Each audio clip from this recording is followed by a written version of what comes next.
शिवसेनेमध्ये म्हणे हल्ली तिकिटांचा व्यापार होतो.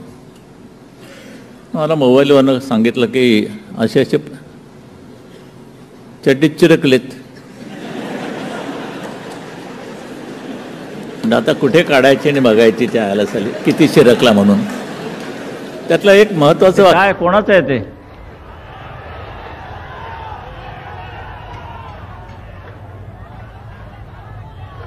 मुल्ला सिंग करबडीचा लालू. नंतर काय करणार आहात? आगपेटी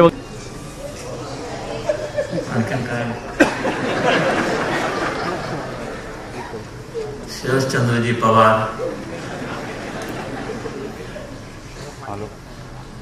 हे उदार अंतःकरणाचा माणूस आहे, तसे ते पण उदार आहे.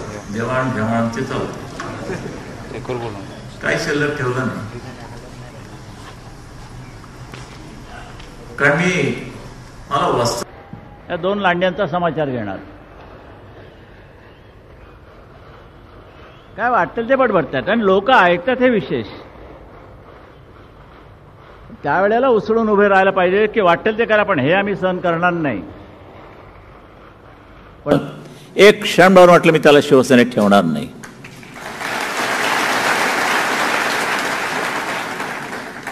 राज असेल तरी सांगा, एक क्षणभर राजला मी शिवसेनेत ठेवणार नाही.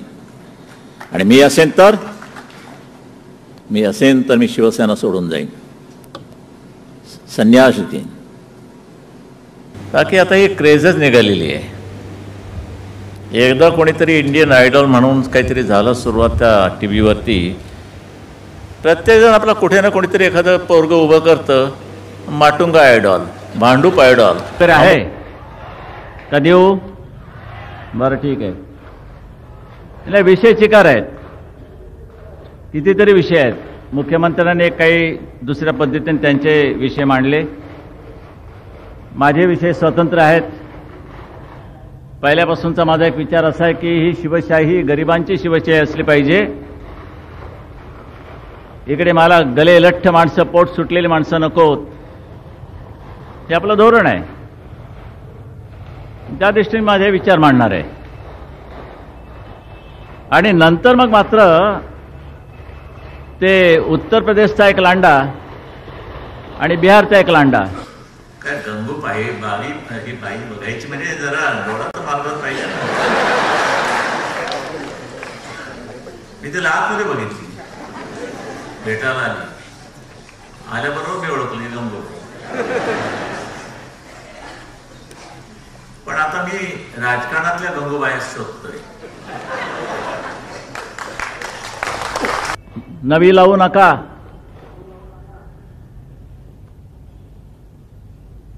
तेव्हा ही माणसं, त्यांचा समाचार मी घेणार आहे. आमच्या नामदेवरांनी थोडासा उल्लेख केला त्या आंबेडकरांच्या नातवंडाचा. ते काही विशेष नाही आहे. काय झाले त्यांना काही कळत नाही.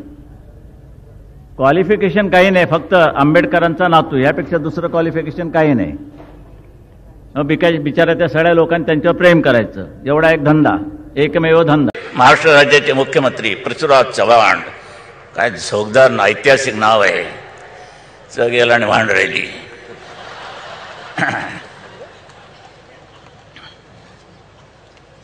ठोकतायत.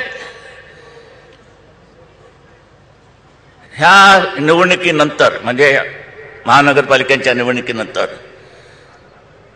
शिवसेना नैशी होणार, अदृश्य होणार.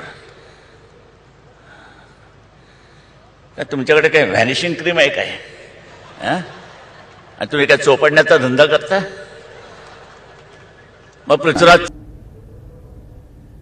आज इथे आपण दसऱ्याचं सोनं लुटायला आलेलं आहे. ह्या देशामध्ये लुटालुटच जास्त असते. त्यामध्ये आपण काहीच लुटत नाही. सोनं लुटतं. ते सोनं म्हणजे कसलं? आपट्याच्या पानाचं. तुम्ही मला द्यायचं, मी तुम्हाला द्यायचं, जमलं तर कवटाळायचं, त्यापेक्षा जास्त काही नाही. विचारांचं सोनं महत्वाचं आहे.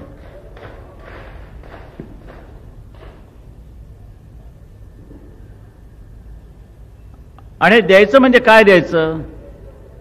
आता आम्ही भगवत सप्ताह आयोजित केलेलं आहे सगळ्या महाराष्ट्राला जाग आणायची, म्हणजे झोपलाय महाराष्ट्र असं म्हणून नव्हे, की आम्ही कुठे कमी झालो असं म्हणूनही नव्हे. उद्या निवडणुका येणार. झाकणार असाल तर तुमच्या हाताचं काय, कुठे घालणार, कुठून झाकणार, खिशात घालून फिरणार का कशात घालून फिरणार? काय मूर्खाच्या कल्पना येतो. ते अशा काही गोष्टी झाकून होतात काय? तुमचं उघडं पडलं ते झाका, निवडणुकीला त्याचा काही फायदा नाही. एक एक कल्पना पाहिल्यानंतर मी त्यांना धन्यवाद देतो.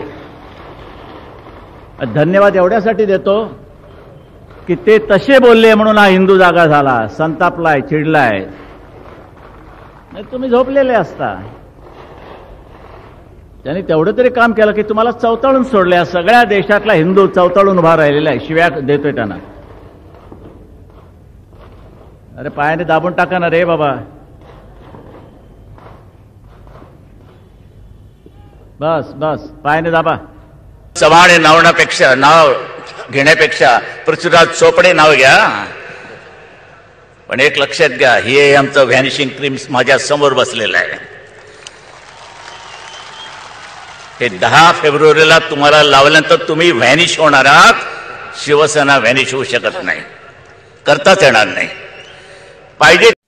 नमस्कार मंडळी, आपण बघत आहोत आपल्या महाराष्ट्र न्यूज चॅनलवर बाळासाहेब ठाकरे यांचं वक्तव्य. आणि त्या वक्तव्यामध्ये आपले बाळासाहेब ठाकरे कशा प्रकारे आपल्या शिवसैनिकांना प्रोत्साहन देतात, तर आपण त्यांचे भाषणं आणि प्रत्येक जागचे